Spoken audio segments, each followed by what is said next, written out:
And now, tonight's dramatic part 2 of The Venture Brothers in Escape to the House of Mummies.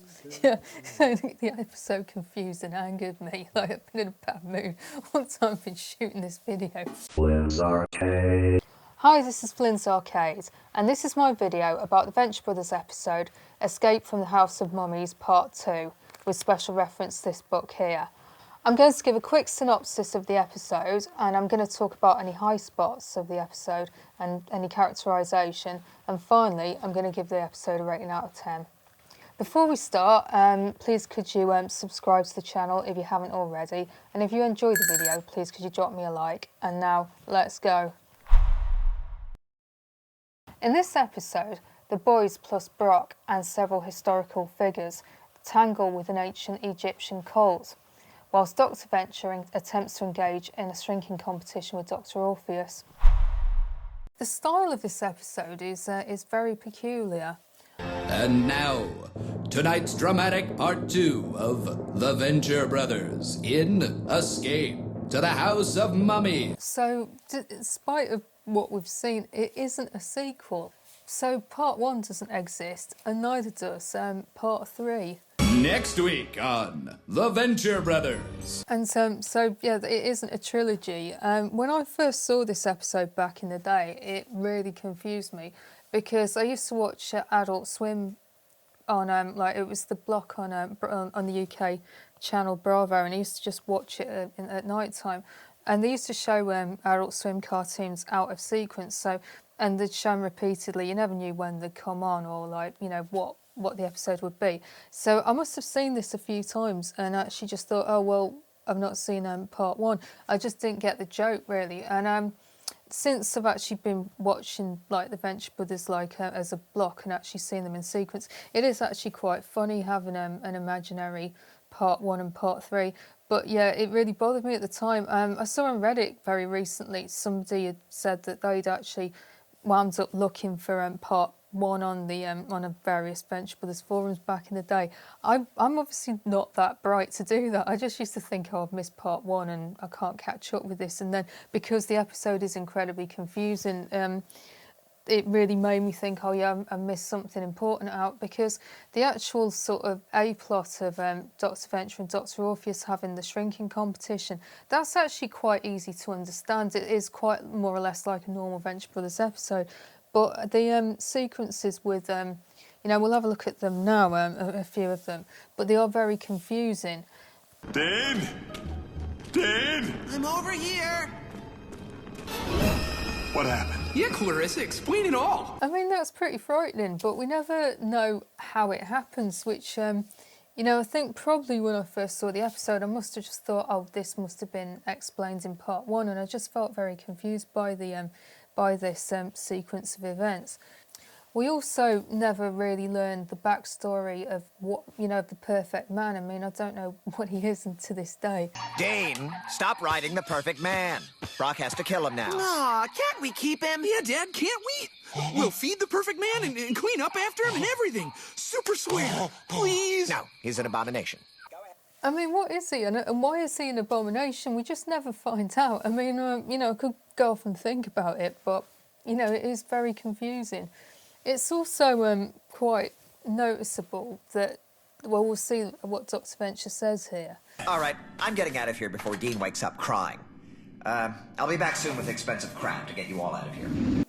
So, as we can see, like, at this point he has every intention of actually going back to rescue his family. However, as we see here, he rapidly loses interest in this as soon as he gets sucked into the shrinking competition with Dr Orpheus. I feel like we have forgotten to do something. Oh my God, you're right. I forgot to turn off the lights. Yeah, so poor Helper for one thing, but also poor Brock and Dean and Hank, because, you know, he just left them in this horrific situation that they found themselves in. Now we're going to see some of the action with the historical figures that have somehow started to hang out with the family during the course of this episode. Where's the hand of Osiris? I told the Caligula guy to hide it. Oh, dear Lord. No.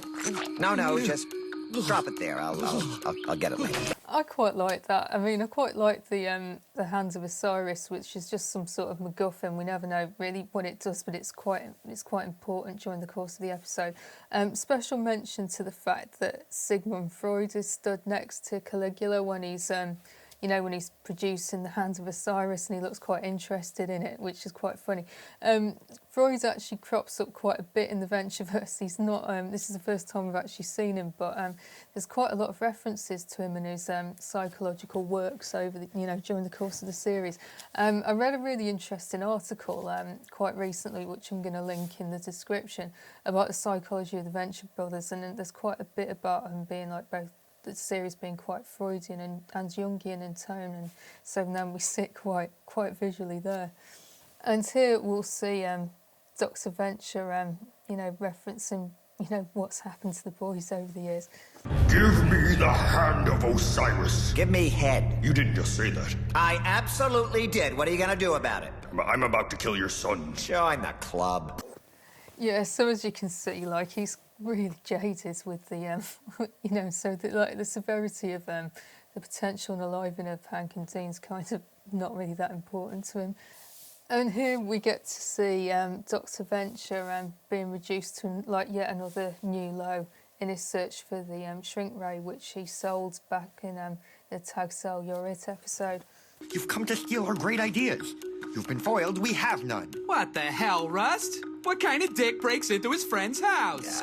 I mean, that's really low. I mean, it's quite funny that he burgled them rather than just asking to borrow the shrink ray, but I just find it pretty funny. And I'm not proud of this, but I quite like this scene with Billy.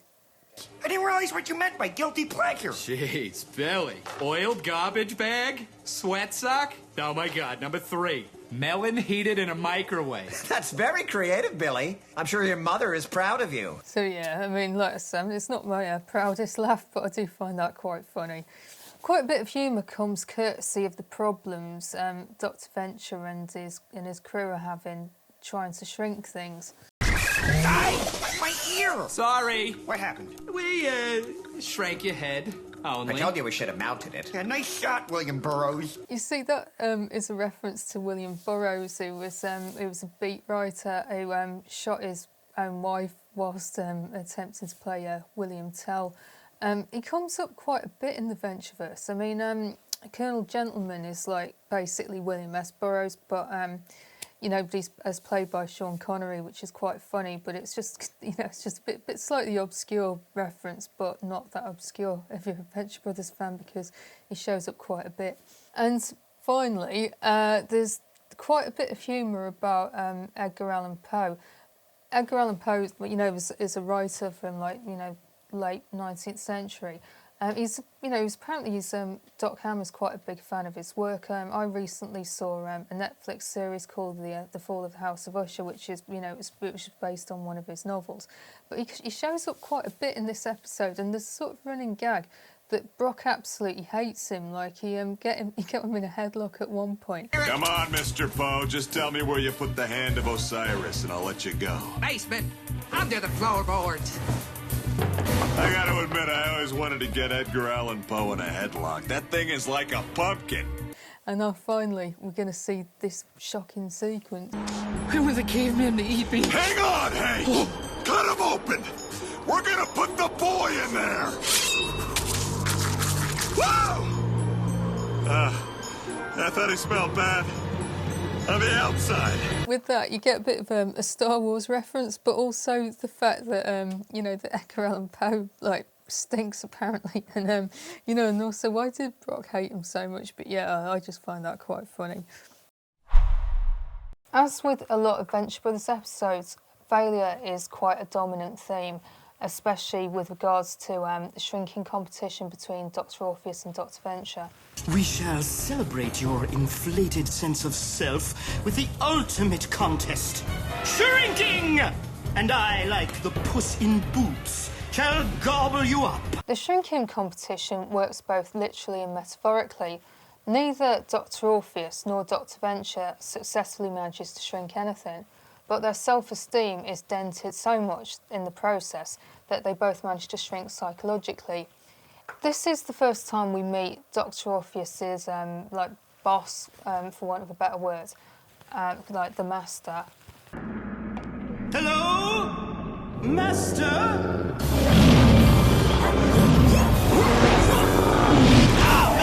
Right on the nose. How the master operates is, it seems to be, well, it says in the book that it's his goal to shrink Dr Orpheus as much as possible by belittling him. What'd they do? And your precious free time was spent like Mr. Rogers in a cape. She left you because you're a wussy. And as you can see with that, he just sort of berates him throughout the episode, and it has quite a negative impact on his psyche.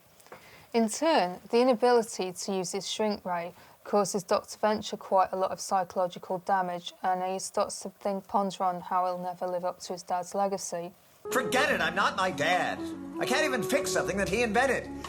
I was a good boy adventurer, but I suck at this. However, there is quite a lot of hope in the episode, as we'll see here. Thanks. Good call, Billy. I'm starved over here. No. Dr. Venture, look at the box. I haven't seen one of those in years. Yep. A rusty Venture lunchbox. It's not the one I had when I was a kid. This one I got on eBay. So, the sight of the lunchbox does quite a bit to cheer up Dr Venture, and so whilst the shrinking competition hasn't really worked out, he can reminisce that he wasn't always a failure, and that people like Billy really idolised him at one point. In fact, the biggest piece of character development in this episode seems to revolve around Billy and his lunchbox. It's the first time that we've really learned that Dr Venture was once a famous boy adventurer with his own TV show and merch, and that he was actually very famous amongst kids his own age. And also that Billy was a superfan who has somehow managed to wind up hanging out with his idol. Dr Orpheus has always appeared to be the perfect parent. However, he really lets himself down in this episode. Dean, picture my daughter naked. Think of her as yours. Look, you lunatic, stop worrying about inheriting my estate and get us out of here. Venture family, you must trust me. Dean, think only of my daughter kissing you on the mouth. Think harder, boy. I mean, desperate times call for desperate measures, but that was all kinds of inappropriate, so it's not good, and unfortunately his behaviour kind of deteriorates throughout the episode. I mean, yeah, that was pretty inappropriate, I mean, wasn't it? We're going to see some other bad behaviour from Dr O in this clip. Great, my closet is the door to hell. The necropolis, a porthole to the necropolis. It had to be on the south side of the apartment, and since you had to have a private bathroom, oh, this is never sleep! And in your sleep all is forgotten.